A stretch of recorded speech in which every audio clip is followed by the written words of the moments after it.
আগামী ৩ মে থেকে শুরু হচ্ছে চলতি বোরো মৌসুমের সরকারি ধান চাল সংগ্রহ কার্যক্রম। এবছর সরকার মোট ১৮ লাখ টন ধান চাল এবং ৫০,০০০ টন গম সংগ্রহের লক্ষ্যমাত্রা নির্ধারণ করেছে। ২২ এপ্রিল বুধবার খাদ্য পরিকল্পনা ও পরিধারণ কমিটি এফপিএমসির সভা শেষে এক সংবাদ সম্মেলনে এই তথ্য জানানো হয়।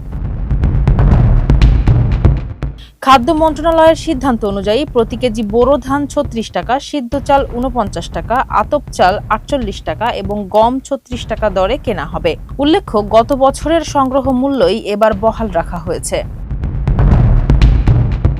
সংবাদ সম্মেলনে জানানো হয়, আগামী ৩ মে থেকে ৩১ আগস্ট পর্যন্ত বোরো ধান ও গম সংগ্রহ চলবে। এছাড়া চাল সংগ্রহের কার্যক্রম শুরু হবে ১৫ মে থেকে এবং চলবে ৩১ আগস্ট পর্যন্ত।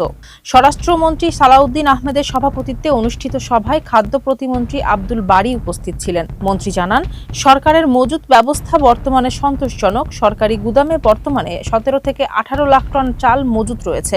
এবার বোরো মৌসুমে ৫ লাখ টন ধান, ১২ লাখ টন সিদ্ধ চাল, ১ লাখ টন আতপ চাল এবং ৫০,০০০ টন গম সংগ্রহের মাধ্যমে খাদ্য নিরাপত্তা আরও সুসংহত করার লক্ষ্য নিয়েছে সরকার। ফারজানা হাসিন, মানবকণ্ঠ।